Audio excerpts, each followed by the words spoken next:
Coming back once again, Gilbert Morales Tips. Meron pa tayong mga sarili tips sa panghanap ng preba ngayong araw ng Sunday, July 5, 2026.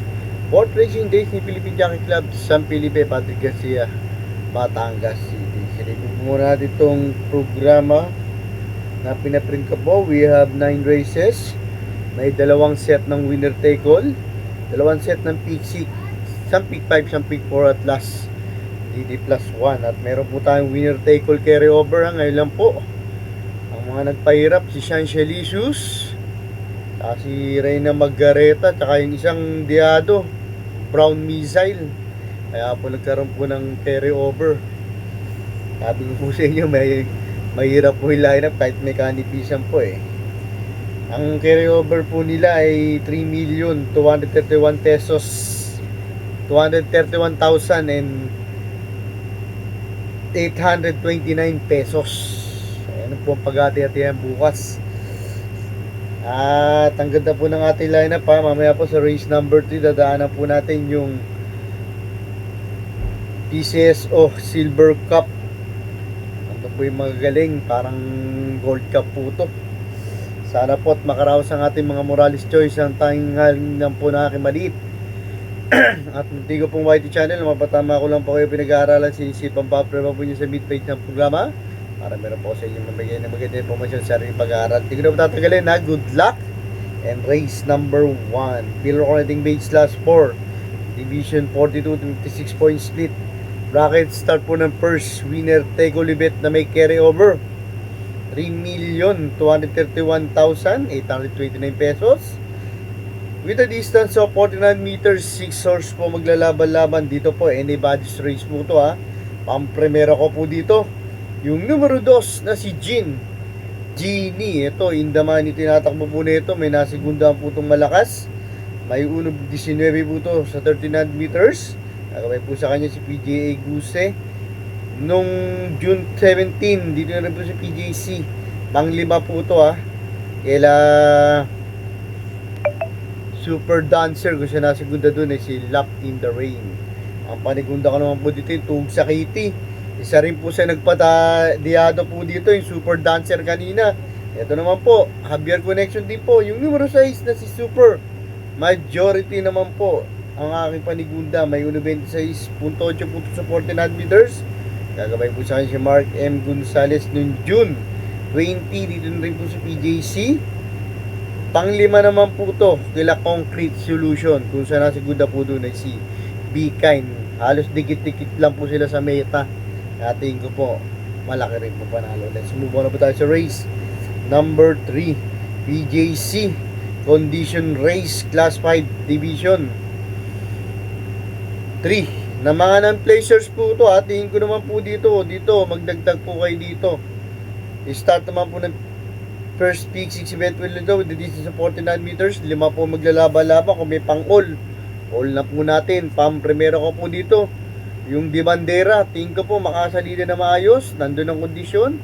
Babay po sila rito. Yung numero 3 na si Ali Iana. Ito may 1.24 po ito sa distansya 39 meters. Ang gagabay po sa kanya si JB Pilitro. Nung May 10 dito na rin po si PJC. Pang-anim po ito Kalamisya. Kung saan nasigunda po doon si Juan Opakain. Ang panigunda ko naman po dito yung Maya Yamado. Yung numero 5 na si Lightning Bolt. May 1.30.8 po ito sa 49 meters. Gagabay po sa kanya irregular rider niya si Paps Caballeo. Noong June 14 sa kabilang karanan sa MMTCI. Pang-anim naman po ito kala Raven. Kung saan nasigunda po doon si Laphing Tiger. Let's move on na po tayo sa main highlights po nila. Race number 3, yung 2026 Piracom PCSO Silver Cup. I-start po ng second winner take all event pinlito with a distance of 1,800 meters. 13 horse po ang maglalaban-laban. Yung mga preba po nila, binatay ko na lang po sa mga last run po nilang 1,600 meters. Pang-primero ko po dito. Ito po, baka makita na rin po natin ito sa Presidential Gold Cup kung mananalo po siya rito. Yung numero 5 na si Circus Crowd. Ito, champion po ng Chairman's Cup po ito. May 1.40.4 po ito sa distansya 1650 meters. Nagabay po sa kanya si JL Lazaro noong March 15 dito rin po si PJC. Panalo po to over Magtoto Betsky. Ang panigunda ko naman po dito, ito Hablay Stable. Parehas may angking galing din po to ha. Mga nakabakasyon naman po. Pampremera ko po dito yung numero panigunda, yung numero 3 na si Istulen Ola. Ito Gold Cup contender naman po to. May 1.40 din po to 1600 meters. Nagabay po sa kanya si John Paul Guse. Couple entry 3A. Kala ko makakang Grand Slam ng third leg po to. Yung numero 3, couple entry niya na si 3A na si Binalot AU. Ito may 1.41 po to sa distansyang 1600 meters. Gagabay po sa kanya si Noel C. Lunar. Nung May 24, baralan niya po 1.41 pong dinating niya po doon. Ang Panther Shiro or Pandeado, hindi ko po may menos po to. Pag marami po yung entry, doon po gumagaling po to. Nasigunda naman po ng Gold Cup yung numero 10 na si Easy Dasit. Ito makikita na rin po natin ito sa Presidential Gold Cup. May 1.40 na rin po ito sa 1600 meters. Gagawin po sa kanya si James Torque. Noong June 24, baralan na po. 1.40 pong pinireba niya po doon. Nakapigil. Nung nakaraan po sa Gold Cup, nasigunda naman po ito kay Don Julio. Let's move on po tayo sa race. Number 4, Peter According Base Class 4, Division 42 to 56 point split bracket. Second peak 6 event, the distance of 49 meters, 8 hours po. Ang maglalaban-laban dito, dalawa na lang po ang tips. Pang-primero ko po dito.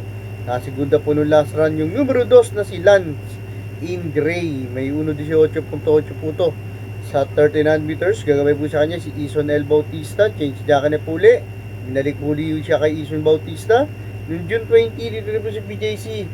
Third, panalo po to over instant message. Ang panigunda ko naman po dito, ang ganda na po tinakbo mo ito. Kala ko mandidiyada po no last time. Yung numero 5 na si Queen Liam. Ito may 1.26.6 po to sa 49 meters. Nagabay po sa kanya si JB Bakaykay. Nung June 20, dito rin po si PJC. Third place naman po to, Kala Concrete Solution. Kung saan nasigunda po doon si Bikay. Let's move on na po tayo sa race number 5, Pedro Recording Base Class 2, Division 70 to 71 to 83. Bracket, isa sa mataas na grupo po natin to. Start po ng peak 5 event with a distance of 49 meters, 6 hours po maglalaban-laban. At andito naman po ang ating 1 for the day. Kaya ako po winan for the day po to. Gustong talunin po nito si Lucy C. Yung numero 4 na si Pirate. May 1.40 po to sa distansya ng 50 meters. Gagawin po sa kanya si Jeff Tagulaw Sarate noong June 21. Dito na rin po si PJC. Second place nga po siya kay Lucy C.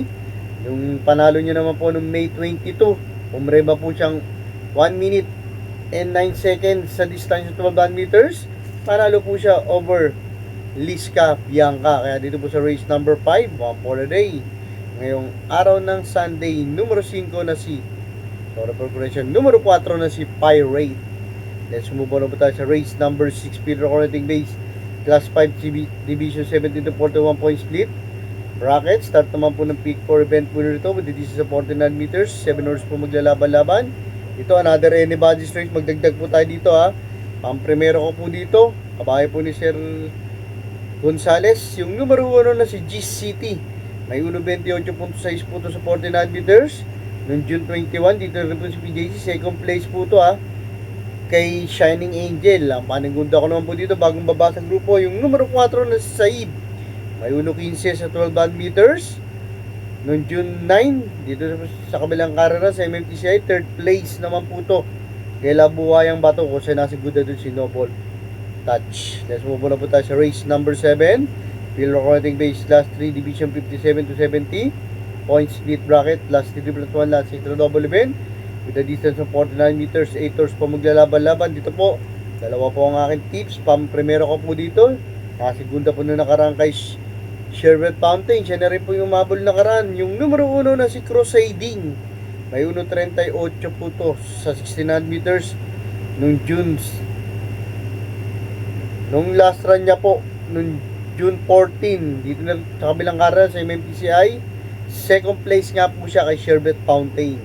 Ang panigunda ko naman po dito, sakto yung distance sa kanya, pwede magbigay na upset. Yung numero 5 na si Win Fall, may 1.41 rin po to 1650 meters. Gagabay po sa kanya si MM Gonzales ng June 7. Dito na po sa PGC. Third place naman po to kala Imperatus. Kung saan nasiguro doon na si Great Shashi. Let's move on po tayo sa race number 8 penultimate race. Pillar Rating Base Class 4 Division 42 to 56.3 bracket. Anim lang po maglalaban-laban dito with a distance of 50 meters. Dito po, dalawa po ang aking tips. Baliktaran na lang po ako dito. Pampremera ko po dito. Gumagaling po ngayon. Yung numero 2 na si Confident Surge. Mayunok pa rin tayo 4.8 po ito sa distance 50 meters. Noong June 21, dito na rin po si PJC. Panalo po to. Over Imagination. Ang panigunda ko naman po dito. Galing din po sa panalo. Yung numero 1 na si Ikaw. Ang Pag-asa. May 1.12.8 po ito sa 12 meters. Noong June 17, dito na rin po si PJC. Panalo po to. Over Imagination. Yung isa pala, panalo pala yung Confident Search. Panalo po siya kay Supreme nung last time niya po, nung June 21. Dito na rin po sa PJC. Ikaw ang Pag-asa ko, nanalo po siya over Imagination. Let's move on na po tayo sa last and final race. Race number 9, Pillar Rating Base Class 3. Division 57 to 70, point split. Bracket, the distance of 49 meters, 9 doors po maglalaban-laban dito. Dalawa na lang po ang aking tips. Pampremera ko po dito. Ito po. Magaling po itong 20 couple entry na to. Kaya inisiguro ko po ito. Pwede na ring horse to beat. Yung 1N1A. One Love Hunter. Couple entry 1A. Banner Blue. Parehas first fisher lang po nito ha. Noong June 17, nagbariran po sila parehas. Parehas na nag-1.13 po sila. Kaya tingin ko po malaki po panalo. Ang panigunda ko naman po dito. Extra double po siya ni Crusading. Yung numero 7 na si Charles The Castle. Ito may 1.24 po ito punto sa is. Noong March 11, dito na rin po si PJC. Panalo po ito over LAC Star. Nagtatag yung po siya lahat. Tatanggap support pa kay Rista. Mga ka-Morales Choice Gilbert Morales Tips.